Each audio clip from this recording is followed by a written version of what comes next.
8 mai 1945, 8 mai 2025. 8 décennies déjà sont passées.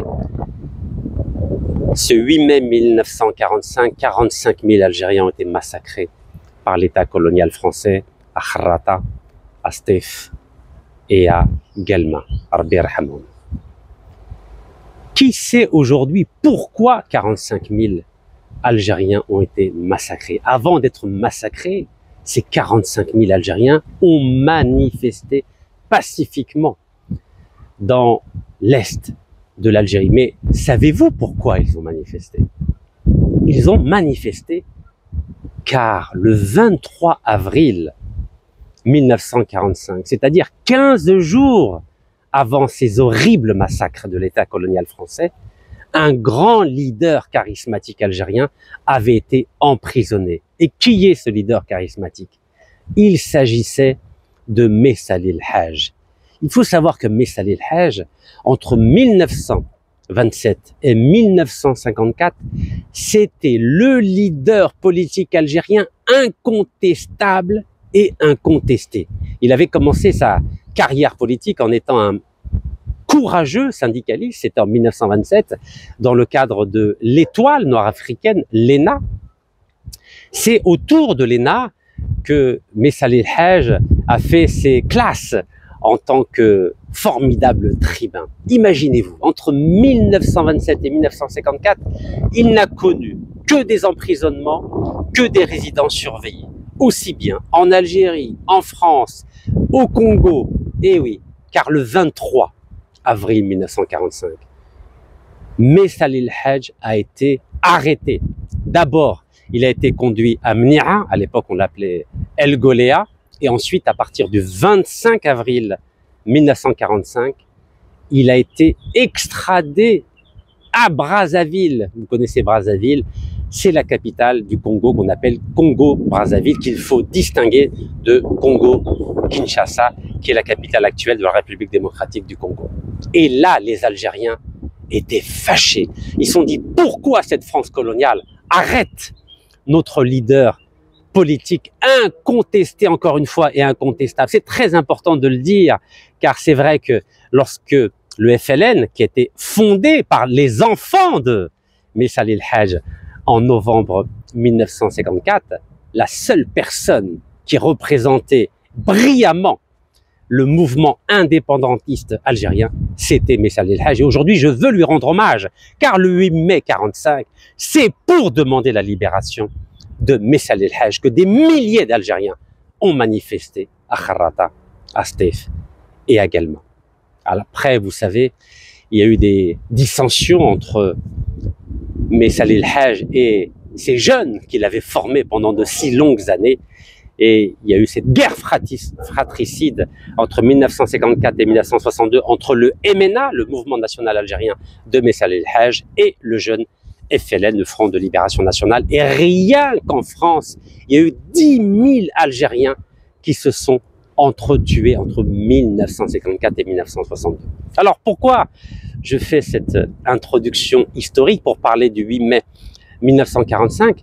C'est pour adresser un message au président de la République, c'est Abdelmajid Tebboune. Messali El Hadj a laissé un très riche patrimoine politique. D'abord, l'étoile noire africaine, ensuite le parti du peuple algérien et ensuite le mouvement du triomphe des libertés démocratiques. En clair, si Messali El Hadj est resté dans l'histoire de l'Algérie, c'est parce qu'il avait organisé politiquement les revendications indépendantistes algériennes. C'est Messali El Hadj qui le premier avait demandé l'indépendance de l'Algérie. Mais cette demande d'indépendance, elle avait été structurée politiquement. Messali El Hadj ne comptait pas sur la société civile algérienne, sur les associations algériennes, sur les syndicats algériens. Bien sûr, il avait besoin de ces institutions militantes, de l'opinion publique. Mais cette opinion publique, elle a été fabriquée, elle a été modelée grâce à des partis politiques. À chaque fois qu'il créait un parti politique, à chaque fois, l'État colonial français avait décidé de dissoudre. Et à chaque fois, il a recréé un parti politique. Donc c'est par l'organisation politique qu'il a réussi à structurer le mouvement national algérien. Si je parle de structuration politique, c'est pour dire que rien de grand dans un pays ne peut se faire sans un parti, un mouvement, un front politique. Et là, comme je viens de le préciser, mon message s'adresse au président de la République. Le président de la République, lorsqu'il a été élu, d'abord en 2019 et ensuite pour un second mandat en 2024, il s'est reposé sur la société civile. La société civile, c'est bien pour accompagner une action politique. Mais la société civile ne peut soutenir le programme d'un président que lorsqu'il est en fonction, lorsqu'il est encore vivant. Mais si ce président n'est plus là, ou pour des raisons politiques, ou pour des raisons biologiques, que va-t-il rester de l'action du président de la République? Regardez ce qui s'est passé avec feu Abdelaziz Bouteflika. Il a eu 4 mandats de 5 ans, c'est-à-dire pendant 20 ans, il a occupé la plus haute fonction de l'État algérien. Que reste-t-il de l'héritage de feu Abdelaziz Bouteflika? Vous savez que lorsqu'il avait été candidat, il s'est présenté comme un candidat libre.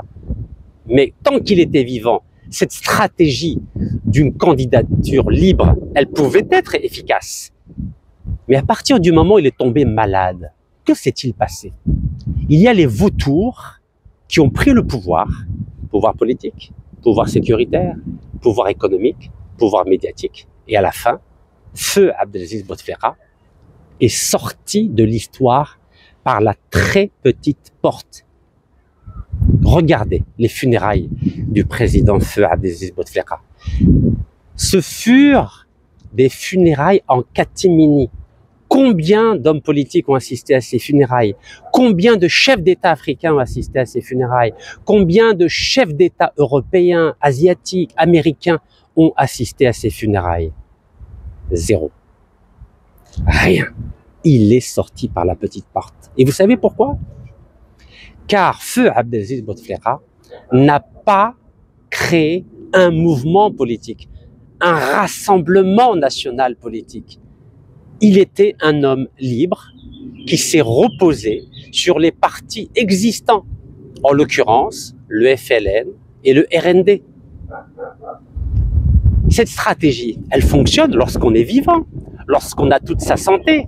Mais à partir du moment où on a une santé affaiblie, à partir du moment où on n'est plus de ce monde, que reste-t-il ensuite quand on disparaît ou de la scène politique ou de la scène biologique?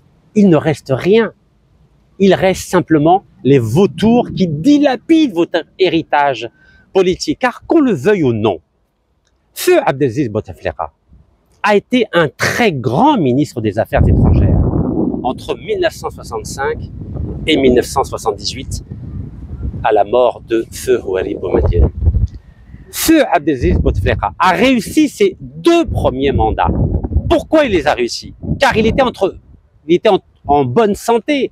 Il contrôlait le rythme politique. Il contrôlait les hommes qui l'entouraient. Il contrôlait ses ministres. Il contrôlait ses wali. Il contrôlait ses hauts fonctionnaires. Il contrôlait ses diplomates. Et à partir du moment où il est tombé malade, souvenez-vous, c'était en mai 2012 à Stéf. Il avait dit « Tab Jnani ».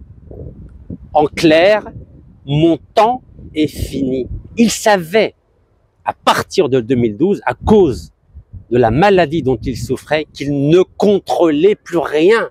Mais son entourage, à commencer par son frère, n'ont pas voulu l'entendre de cette oreille et ont profité de sa maladie pour dilapider les richesses du pays. Et on a vu ce qui s'est passé 7 ans après avec cette révolution du sourire qu'on appelait le Hirak, avec 20 ministres, dont 3 anciens premiers ministres qui ont été emprisonnés dans les geôles algériennes. Et c'est à cause du fait que feu Abdelaziz Bouteflika n'a pas créé de mouvement politique, n'a pas formé des hommes et des femmes à défendre la souveraineté algérienne, à aimer le peuple algérien, à représenter avec brio l'Algérie dans les instances internationales, qu'il est sorti par la petite porte. Et en tant qu'historien, j'ai appris une chose. Il faut étudier l'histoire pour éviter de reproduire les mêmes erreurs. Et c'est là où je m'adresse au président de la République algérienne, c'est Abdelmajid Tebboune. Ne faites pas l'erreur de feu Abdelaziz Bouteflika. Il faut préparer l'histoire.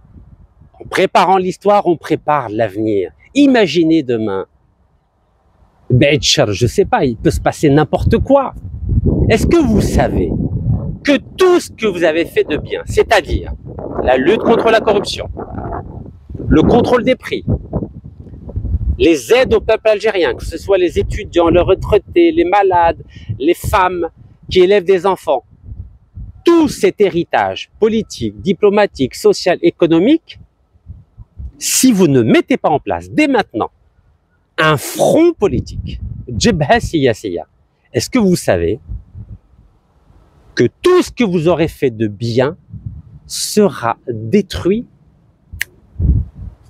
en un claquement de doigts?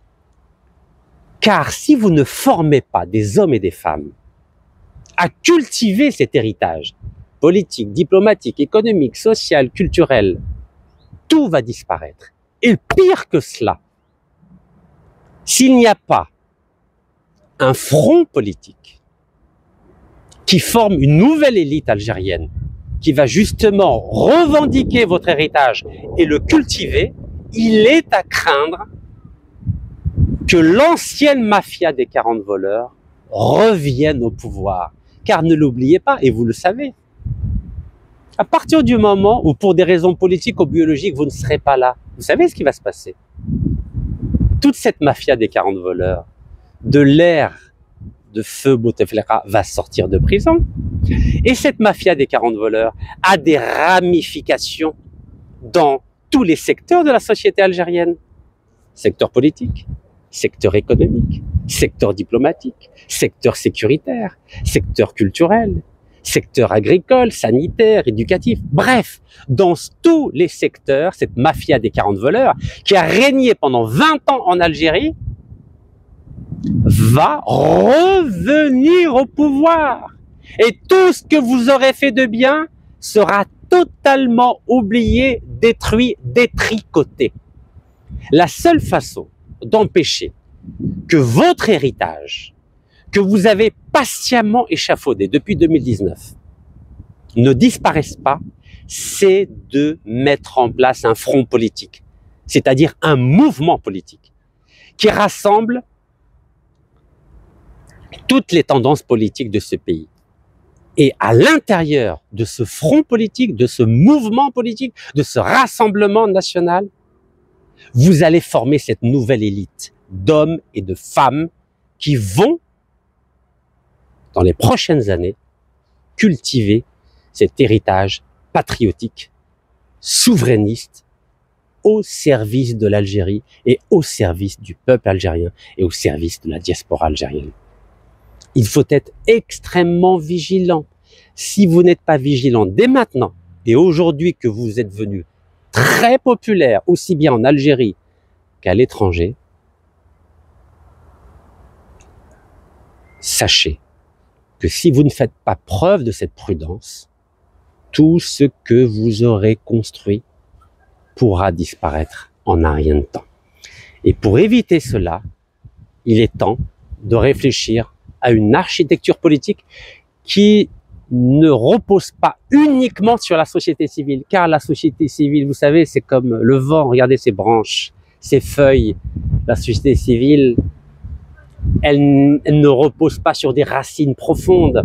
Il n'y a qu'un parti politique qui peut mettre en place des fondations solides qui peuvent être dans 10 ans, 20 ans, 30 ans, 40 ans, 50 ans, le phare des prochaines générations. Regardez, énormément d'Algériens parlent de l'héritage de feu Houari Boumedienne, mais personne ne parle de l'héritage de feu Chadli Benjedid ou de feu de feu Mohamed Boudiaf, ou du président Lamine Zaroual, ou de feu Abdelaziz Bouteflika. Mais tout le monde parle de l'héritage politique, social, économique, diplomatique de feu Houari Boumediene. Régulièrement, je parle de ce fameux discours à l'ONU en 1974 de feu Houari Boumediene qui prônait la mise en place d'un nouvel ordre économique mondial. Je parle des avancées diplomatiques colossales pour lutter contre l'apartheid. Vous savez que c'est grâce à l'Algérie que l'apartheid de la République sud-africaine a été banni de l'ONU. C'est grâce à l'héritage diplomatique de feu Houari Boumediene que des mouvements indépendantistes africains ont pu aboutir à la création de nouvelles républiques en Afrique.